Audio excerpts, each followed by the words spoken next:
ओम शांति। आज 3 अगस्त 2023 की साकार मुरली।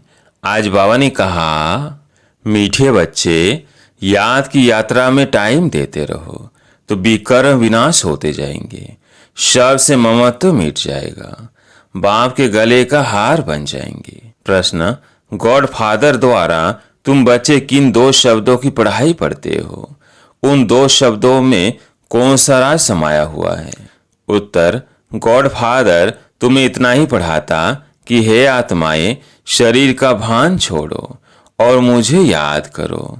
यह 2 शब्दों की पढ़ाई इसलिए पढ़ाई जाती है क्योंकि अब तुम्हें इस पुरानी दुनिया में पुरानी खाल नहीं लेनी है, तुम्हें नई दुनिया में जाना है। मैं तुम्हें साथ ले चलने आया हूं, इसलिए देह सहित सब कुछ भूलते जाओ। गीत है, तुम ही हो माता, पिता तुम ही हो। ओम शांति। बच्चे शालिग्राम जानते हैं कि कोई मनुष्य द्वारा हम शास्त्र नहीं सुनते हैं। इसको सत्संग नहीं कहा जाता है, पढ़ाई कहा जाता है।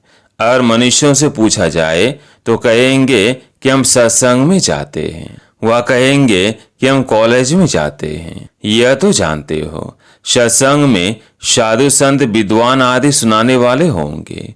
स्कूल में भी मनुष्य टीचर प्रोफेसर आदि होंगे। यह मनुष्य नहीं है, यह बेहद का रूहानी बाप, जिसको कहा जाता है तमेव मातश्च पिता। यह महिमा देवताओं की भी नहीं, ब्रह्मा विष्णु शंकर की भी नहीं। यह महिमा है निराकार परमपिता परमात्मा की। अब बच्चे जानते हैं कि निराकार परमपिता परमात्मा ये शरीर धारण कर पाठ बजा रहे हैं। शिवाय इस निराकार परमपिता परमात्मा के कोई ब्रह्म कुमार कुमारियों को पढ़ा नहीं सकते। ब्रह्मा को भी ज्ञान सागर नहीं कहेंगे, इसको प्रजापिता कहेंगे। ज्ञान सागर एक ही निराकार परमपिता परमात्मा को कहा जाता है। वही पतितों को पावन बनाने वाला है, क्योंकि ज्ञान सागर से ही सद्गति होती है। यह नई बात गीता में श्री कृष्ण का नाम डालने से खंडन कर दिया है। अब मनुष्यों को कैसे पता पड़े कि नॉलेजफुल परमपिता परमात्मा आकर नॉलेज देते हैं? यह मनुष्य भूल जाते हैं। ऐसे नहीं कि शास्त्र आदि द्वापर के आदि में ही बनते हैं, नहीं, समझाया जाता है। पहले बाप का चित्र, मंदिर आदि बनते हैं, जिससे भक्ति शुरू होती है। भक्ति भी वैष्णव परमात्मा की होनी चाहिए, क्योंकि ऊंच तुच्छ वो है, उनकी पूजा पहले शुरू होती है। पूजा लायक है ही एक शिव। ऐसे नहीं कि ब्रह्मा विष्णु शंकर व जगत अम्बा जगत पिता पूजा के लिए लायक है। इन सब को पूज्य बनाने वाला एक ही बाप है। उनकी भक्ति भी जरूर अधिक होगी। यह ब्रह्मा तो कुछ नहीं। इनमें परमपिता परमात्मा न आए तो इनकी पूजा क्या होगी? सबका सद्गति दाता एक ही बाप है। यह विचार सागर मंथन करना होता है। भक्ति कैसे शुरू होगी? शिव बात तो विचार सागर मंथन नहीं करते। बच्चों को विचार सागर मंथन करना है। सरस्वती जो ब्रह्मा की मुख वंशावली है, उनको भी विचार सागर मंथन करना है।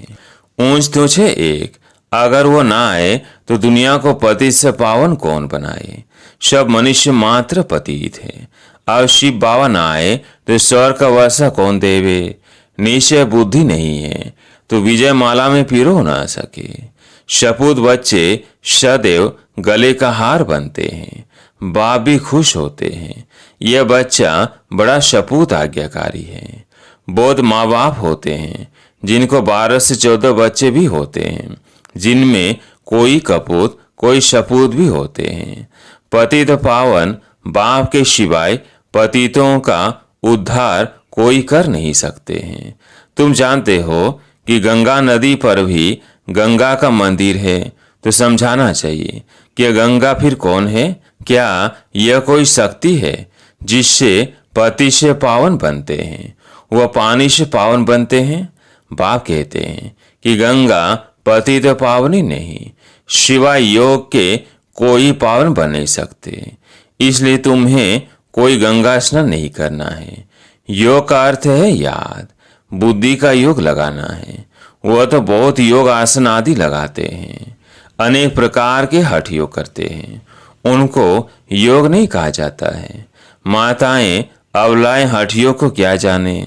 मनुष्य स्कूल में पढ़ते हैं, उसमें धक्के खाने की कोई बात नहीं रहती है।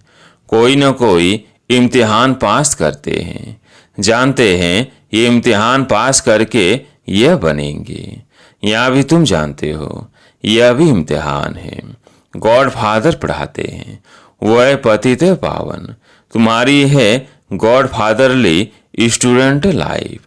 बाप पति से पावन कैसे बनाते हैं? कहते हैं आत्माएं, इस शरीर का भान छोड़ो, इस पुराने शरीर को छोड़ना है। पहले पहले तुम्हारा शरीर गोरा था, अब आयरन एजेड हो गया है। अभी तुमको नई खाल तो यहाँ लेनी नहीं है, क्योंकि यहाँ तो 5 तत्व तमो प्रधान है। अभी मैं तुम बच्चों को अपने साथ ले जाऊंगा। कल पहले भी ले गया था। मैं कालों का काल हूँ, शव को वापस ले जाऊंगा, फिर तुमको अमरपुरी में भेज दूंगा। यह मृत्यु लोक, छी दुनिया। इसलिए संगम युग को 100 वर्ष चाहिए, और तो हर एक युग 1250 साल का होता है। इस पिछाड़ी के संगम युग की आयु बहुत छोटी है।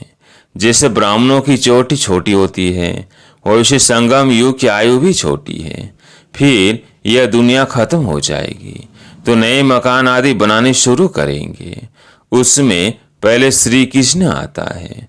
वह शौकीन है महल आदि बनवाने का। कोई तो बहुत शौकीन था ना, जिसने सोमनाथ का मंदिर बनवाया। बिरला भी शौकीन है, कैसा अच्छा मंदिर बनाया है। नंबर 1 में पूज्य है शिव बाबा। फिर भक्ति मार्ग में भी पहले सोमनाथ का मंदिर बनता है, शो भी कुछ समय बाद में बनता होगा। फिर पूजा शुरू होगी। अभी तो है घोर अंधियार, रात पूरी हो फिर दिन आता है। बाप कहते हैं मैं रात और दिन के बीच में आता हूँ। महाभारी लड़ाई भी है।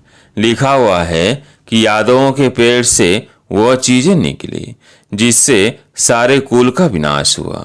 तुम देख रहे हो ब्रोवर विनाश के लिए तैयारी कर रहे हैं। समझते हैं कोई प्रेरक है। दोनों ने विनाश के लिए बॉम्ब बनाकर रखे हैं। आफतें भी आनी है। तुम तो प्रैक्टिकल में देख रहे हो, स्थापना भी हो रही है। विनाश भी सामने खड़ा है। समझो कोई ने विनाश नहीं देखा है। अच्छा, बैकुंठ तो देखते हैं ना। अच्छी तरह पढ़कर बांस से पूरा बेहद का वर्षा लेना है। तुमको साकार नहीं पढ़ाते हैं, शास्त्रों आदि की बात नहीं है। ये तो ज्ञान सागर स्वयं पढ़ाते हैं। तुम अपने को देही समझ बाप को याद करते हो। भगवानुवाच अपने बच्चों प्रति कहते हैं, मैं तुम बच्चों के सम्मुख होता हूँ। जो मेरे बच्चे बनते हैं उनमें से कोई सौतेले हैं, कोई मोतले हैं। मोतले बच्चों को ही वर्षे का हक है। संशय बुद्धि को सौतेला कहा जाता है। उनको वर्षा नहीं मिल सकता। वह फिर पुरुषार्थ अनुसार प्रजा में चले जाते हैं। मोतेले राजाई में आ जाते हैं। वो बाप को प्यार करते हैं, बाप उनको प्यार करते हैं। गाते भी है ना, तुम पर बलिहार जाऊंगा, वारी जाऊंगा। बाप कहते हैं मुझे याद करेंगे तो मैं तुमको मदद दूंगा। हिम्मत मर्दा मदद खुदा। और शब्द से बुद्धि योग तो एक से जोड़ना है। तुम कहते हो हम बाबा के हैं, ये सब कुछ बाबा का है। बाबा को हम काकपन देते हैं और बदले में स्वर्ग के बेहद की बादशाही का वर्षा लेते हैं। इस पुरानी देश से हमारा ममत्व तो नहीं है। यह तो तमो प्रधान रोगी शरीर है। हमारे पास और क्या है? मनुष्य मरते हैं, सब कुछ छूट जाता है, फिर उनका सब कुछ करनी घोर को दिया जाता है। हम सब कुछ आपको देते हैं। ममत्व मिटाने के लिए हम निरंतर बाबा को याद करने का पुरुषार्थ करते हैं। माया फिर विघ्न डालती है, इसलिए धीरे धीरे जितना मेरी याद में टाइम देते रहेंगे तो विकर्म विनाश होंगे, वही मेरे गले का हार बनेंगे। कितना सहज समझाते हैं। बाप समझाते हैं यह रथ भी ड्रामा अनुसार मेरा मुकर्रर किया हुआ है और किसी में मैं आ भी नहीं सकता हूँ। तुम भी कहते हो बाबा कल पहले भी हम आपसे इसी मकान में इसी ड्रेस में मिले थे और आपसे बरसा लिया था, तो कितना सहज है। बाप कहते हैं कि सिर्फ मुझे याद करो और कोई भी तरफ बुद्धि ना जाए। याद रखना अंतकाल जो पुत्र सिमरे, अगर किसी को भी याद किया तो फिर वहां जन्म लेना पड़ेगा, कहाँ भी ममत्व नहीं रहना चाहिए। अंतकाल जो स्त्री सिमरे, बाप आते हैं पतितों को पावन बनाने, उनकी कितनी महिमा करते हैं। एको ओमकार, उनका एक ही नाम है, उनको दूसरा शरीर मिलता ही नहीं है जो नाम बदली हो। तुम तो 84 जन्म लेते हो तो नाम भी 84 पढ़ते हैं। बाप की महिमा में गाते हैं निर्भय निर्वैर अकाल मूरत, वही कालों का काल है, उन्हें काल खा नहीं सकता। मैं सभी को मुक्ति धाम में ले जाऊंगा। निर्वैर मेरा कोई से वैर नहीं है। अकार मूरत अजोनी, मैं जन्म मरण में नहीं आता हूँ। उनकी कितनी महिमा गाते हैं। गाया भी जाता है दुख हरता सुख हरता, कलयुग के दुख हरते हैं, सतयुग के सुख देते हैं। बच्चे जानते हैं भारत में सतयुग में जीवन मुक्ति थी, बाकी सभी आत्माएं शांति धाम में थी। याद पड़ता है ना, तो जरूर बाप जब संगम पर आए तब सभी को शांति धाम ले जाए और तुमको फिर सुख धाम भेज दे। कितनी सहज बात है, परंतु माया ऐसी है जो यहाँ से बाहर गया तो भूल जाएंगे। जैसे गर्भ जेल में धर्मराज के द्वारा तुमको सजा दिलाता हूँ, त्राई त्राई करते हो कि हम माफी मांगते हैं, फिर ऐसे पाप नहीं करेंगे।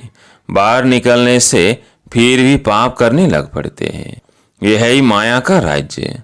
सतयुग त्रेता में माया होती नहीं, वहां तो सुख ही सुख रहता है।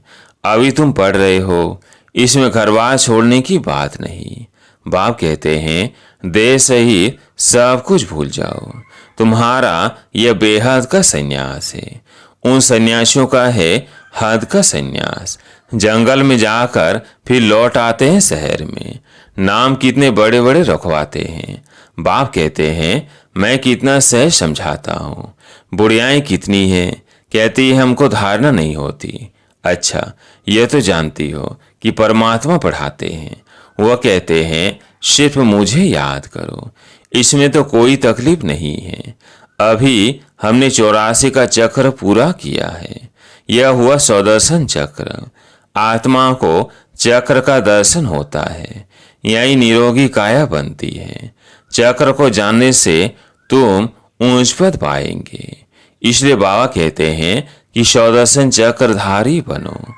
कितना सहज समझाते हैं। सहज याद, सहज सृष्टि चक्र, कोई तकलीफ नहीं। यह सच्ची कमाई। बाकी धन माल तो सब खत्म हो जाना है, सब छूट जाता है। सागर को उथल खानी है, नेचुरल कैलेमिटीज भी आनी है। भारत सचखंड था और कोई भी खंड नहीं था। भारत है शिव बाबा की जन्म भूमि, बड़े ते बड़ा तीर्थ है। भारत में ही सोमनाथ का मंदिर कितना अच्छा बना हुआ है। अभी तो ढेर के ढेर बनाते हैं। बाबा कहते हैं कि समय की शादी पूरी बर्बादी है, शिव बाबा सगाई पूरी आबादी है। शिव बाबा साजन भी है, स्वर्ग में भेज देते हैं। तुम यहाँ आए हो, जानते हो हम यहाँ बरोबर नर से नारायण, नारी से लक्ष्मी बनेंगे। ऐसे नहीं कि पुरुष जाकर पुरुष ही बनेंगे, बदलते रहते हैं। कोई चोला पुरुष का, कोई स्त्री का। फिर सतयुग से त्रेता कैसे बनता है वो भी समझा गया है। अभी तुम बच्चों को नॉलेजफुल गॉड फादर पढ़ाते हैं। मनुष्य तो फादर, टीचर, सदगुरु हो न सके। फादर और टीचर हो सकते हैं, गुरु हो नहीं सकते हैं। सो भी वो जिस्मानी विद्या। ये बाबा तो एकदम स्वर का मालिक बनाते हैं। कोई बात न समझो तो 1000 बार पूछो। अच्छा, मीठे मीठे सिकिलधे बच्चों प्रति माता पिता बाप दादा का याद प्यार और गुड मॉर्निंग। रूहानी बाप की रूहानी बच्चों को नमस्ते। हम रूहानी बच्चों की रूहानी बाप दादा को याद प्यार गुड मॉर्निंग नमस्ते नमस्ते। धारणा के लिए मुख्य सार। पहला पॉइंट, शपूत आज्ञाकारी बन विजय माला में पिरोना है। बाप को अपना कपन दे, बलिहार हो, सबसे ममत्व मिटा देना है। दूसरा पॉइंट, अंत काल में एक बाप ही याद रहे, उसके लिए और सबसे बुद्धि योग तोड़ निरंतर बाप की याद में रहने का पुरुषार्थ करना है। आज प्यारी मीठे बाप का वरदान, सर्व खजानों को स्वयं में समाकर दिल शिकस्तपन व ईर्षा से मुक्त रहने वाले सदा प्रसन्नचित भव।